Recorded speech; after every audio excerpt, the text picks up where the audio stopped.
Olá, Rafael. Boa noite. Eu me chamo Jean, tenho 36 anos e este fato que eu trago para o canal é real e aconteceu quando eu era jovem.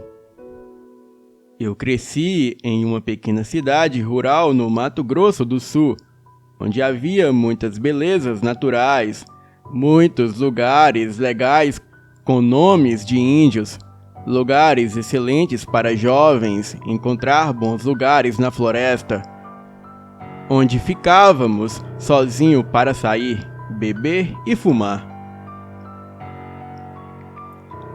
Eu tenho certeza que a maioria das pessoas que crescem em áreas como esta fazem o mesmo.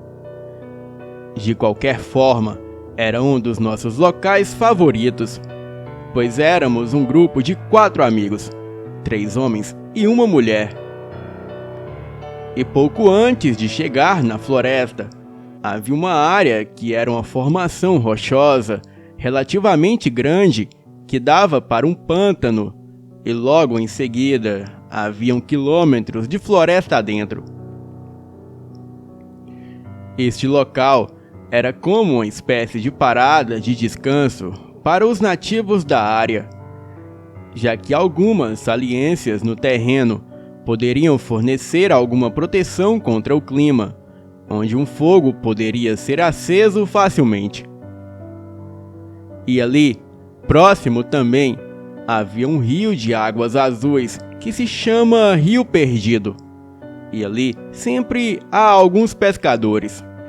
Estacionamos o carro a apenas 30 minutos de caminhada na estrada que dava para a floresta. E nesta noite, em particular, éramos apenas eu e um dos nossos amigos do grupo, o qual eu chamarei aqui de Pedro. E antes de chegarmos na área, passamos em um posto de estrada para abastecer, e o posto ficava a 10 quilômetros do local que íamos. Me informei do local com o frentista, para assim confirmar se de fato estava indo na direção certa, pois na época eu havia me mudado recentemente e tudo ainda era muito novo para mim. O frentista, quando soube que íamos para aquele lugar em específico, ele logo disse: "Rapaz, em nome de Deus, o melhor você fazer é se afastar e dar o fora daquele lugar amaldiçoado. Olha, hoje é sexta-feira santa de quaresma e você vai ficar naquela floresta? Lá é um lugar onde o mal predomina. Não vai pra lá não." "Mas por que, homem?"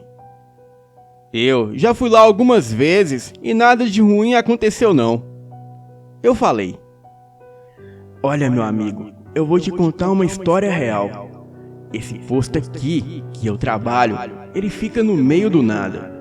E eu fico aqui sozinho toda madrugada. Alguns caminhoneiros na madrugada vêm abastecer e fazer compras na loja de conveniência ali, ó. Mas em uma noite específica, estava chovendo muito. Era Semana Santa e eu pude ver o diabo. Eram 6 pessoas encapuzadas e todos usavam roupas negras, e como estava escuro, foi difícil vê-los andando por essa estrada à noite.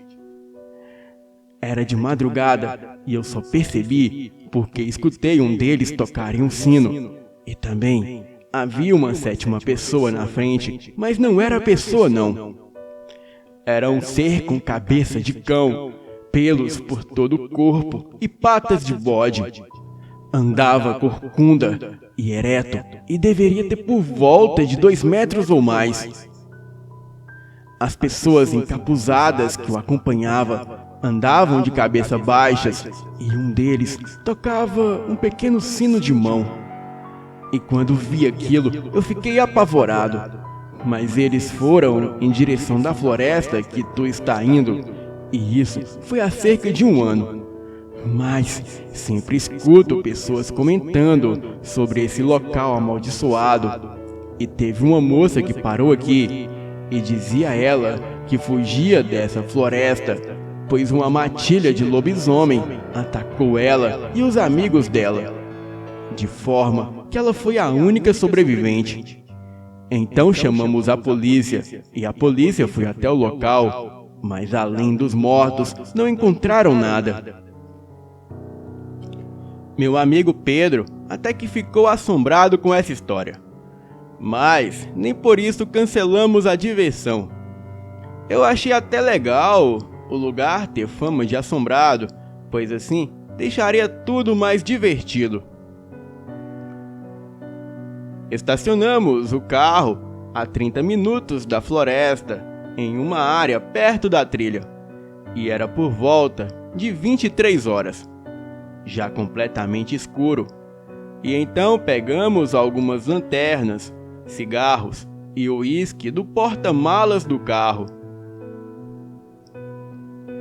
A caminhada foi tranquila e logo estávamos começando a beber, enquanto seguíamos a trilha, quebrando garrafas e acendendo alguns cigarros. Chegamos em uma clareira e montamos um acampamento com a barraca inflável.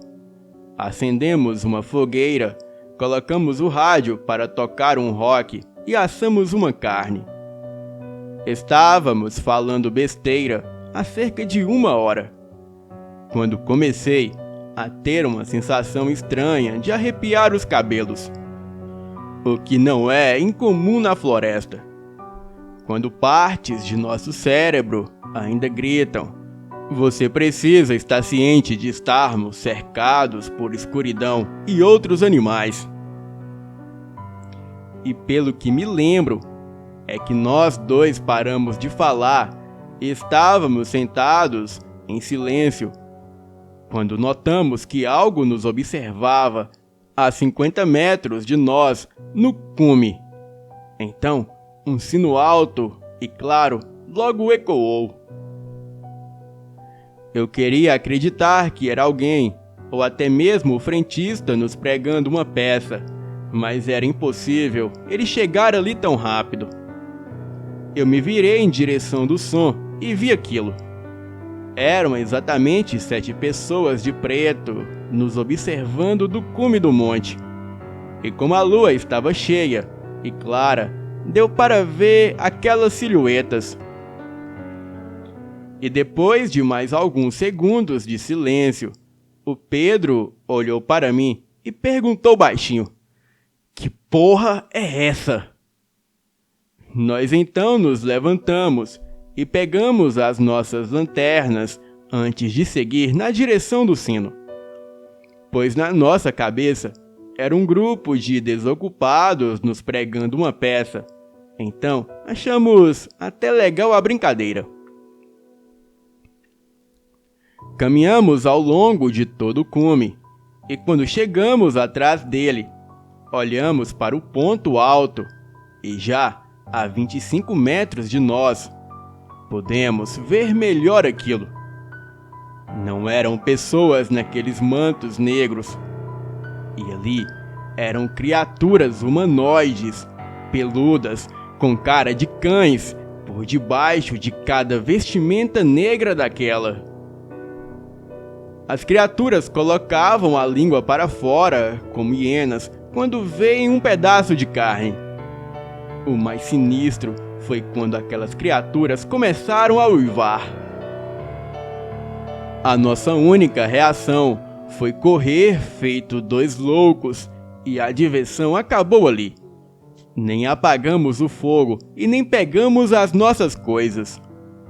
Eu só me lembro de correr feito um desesperado pela trilha escura, e as criaturas permaneceram paradas no mesmo lugar, até que nós distanciamos muito e julgamos impossível aquelas criaturas nos alcançar.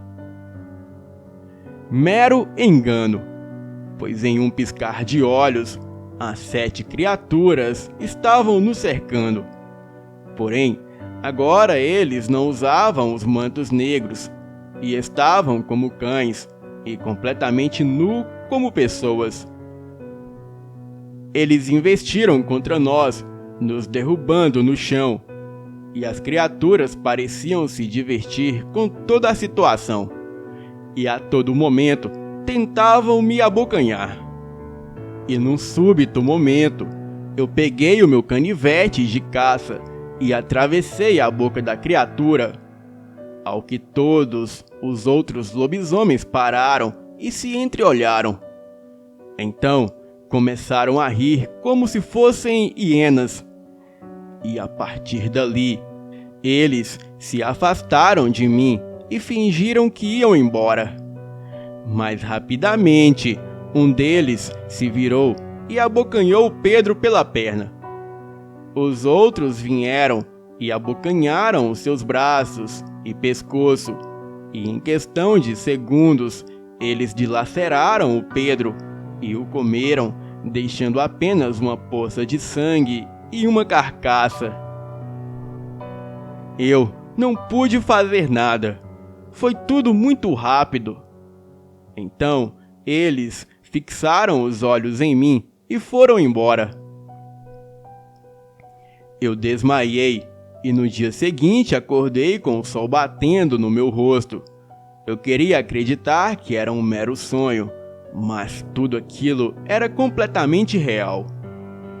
O meu amigo estava ali comigo se divertindo e pouco tempo depois havia partido para nunca mais voltar. Eu voltei até o posto de gasolina, mas não encontrei o frentista. Era outro frentista que estava ali.